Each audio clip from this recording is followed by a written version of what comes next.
Assalamualaikum warahmatullahi wabarakatuh. Saya Yunus Nandar SPD, guru kelas 6 SDN Mega Eltra akan menyampaikan dongeng Lutung Kasarung. Berikut dongengnya. Pada zaman dulu, ada kerajaan di negeri Pasundan. Kerajaan ini bernama Kerajaan Pasir Batang. Dipimpin oleh raja yang begitu dicintai oleh penduduknya. Raja yang begitu bijaksana dan raja yang sangat adil. Rajanya Raja Prabu Tapa Agung. Raja Prabu Tapa Agung mempunyai 7 anak perempuan. Namun, hanya ada 2 anak yang sangat menonjol. Purbararang, Purbasari. Purbararang mempunyai sikap pemarah, angkuh, walaupun cantik. Tetapi berbeda dengan Purbasari. Cantik, anggun, baik hati, begitu sangat dicintai oleh penduduk desa. Pada suatu hari, Raja Petapa Agung mengumumkan siapa yang akan menjadi penerus dari kerajaan Pasir Batang. Wahai para penduduk desaku, wahai putri-putriku, hari ini saya akan mengumumkan siapa yang akan menjadi penerus dari kerajaan Pasir Batang. Semua kaget. Anak-anaknya kaget. Para penduduknya kaget. Kira-kira siapa ya yang akan meneruskan kerajaan Pasir Batang? Penduduknya saling bertanya. Begitupun anaknya. Wahai para penduduk desaku dan wahai para putri-putriku, yang akan menjadi penerus dari kerajaan Pasir Batang adalah Purbasari. Kaget semua. Begitupun Purbararang.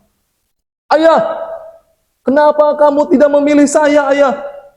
Yang harus menjadi penerus dari kerajaan Pasir Batang adalah anak pertama ayah, saya Purbararang.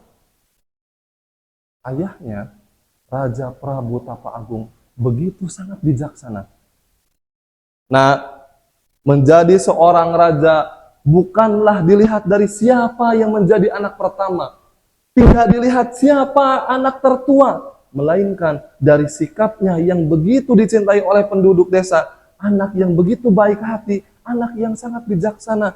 Tidak ada pada dirimu, nak, ada pada Purbasari.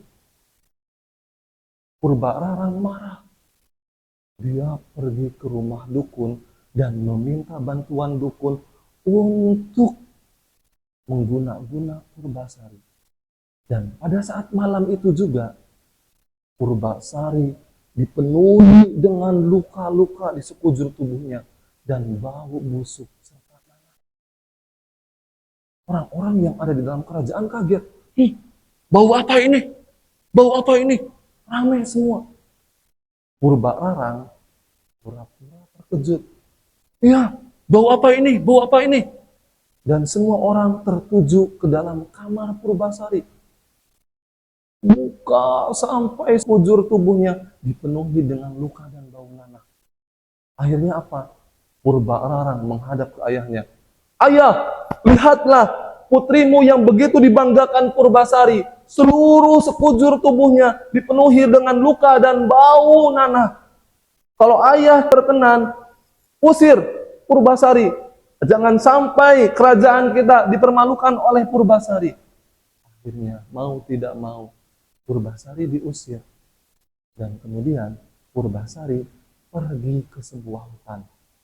Di hutan itulah Purbasari kemudian berdiam diri, tidur, mencari makan sehari-hari di dalam hutan. Ada sebuah gubuk tempat tinggal Purbasari. Suatu hari ada sebuah lutung seperti monyet berwarna hitam pekat dengan bulunya yang tebal. Dia mencari makan untuk Purbasari. Dia mencarikan buah-buahan untuk Purbasari. Dan suatu malam, karena melihat ketulusan dan kebaikan hati Purbasari, lutung tersebut bersemedi di bawah pohon yang sangat besar.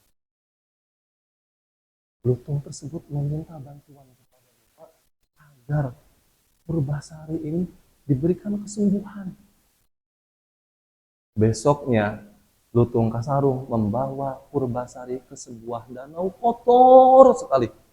Danau yang sangat kecil sekali.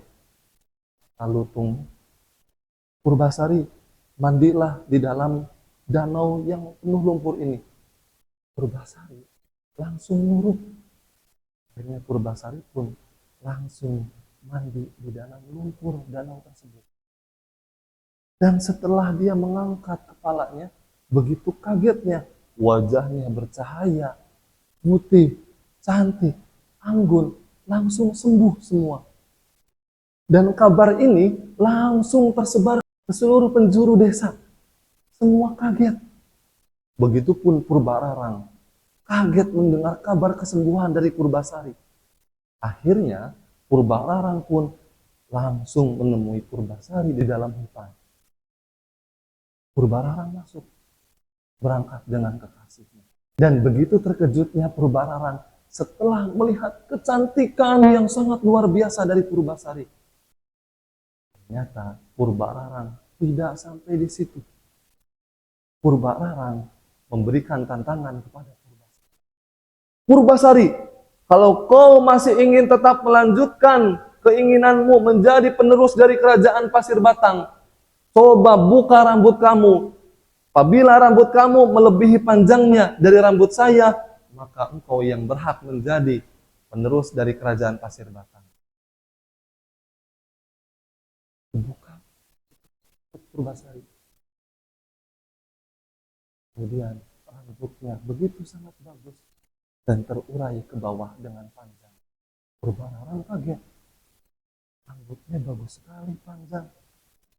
Purbararang tidak kehabisan ide. Purbasari, kalau kau masih ingin tetap menjadi penerus dari kerajaan Pasir Batang, tidak hanya itu, sekarang mana tunjukkan kekasihmu mana? Ini kekasihku, mana kekasihmu? Purbararang memberikan tantangan lagi. Purbasari kemudian memanggil lutung tersebut untuk berdiri di sampingnya. Dan lutung tersebut kemudian dipegang oleh Purbasari. Wahai kakakku Purbararang, ini adalah kekasihku. Purbararang dengan kekasihnya ketawa. Ini kekasihmu seekor lutung. Kemudian anehnya, lutung hitam tersebut berubah menjadi seorang pria yang sangat tampan sekali. Kaget Purbararang. Akhirnya Purbararang pun meminta maaf. Setelah itu mereka menghadap kerajaan, menghadap ayahnya, Raja Prabu Tapa Agung. Mendengar hal ini, Raja Prabu Tapa Agung sangat senang dengan kedatangan kembali putri cantiknya yang baik hati, Purbasari. Dan akhirnya Purbasari dan Lutung Kasarung pun meneruskan estafet dari kerajaan Pasir Batang. Sekian dari saya. Wassalamualaikum warahmatullahi wabarakatuh.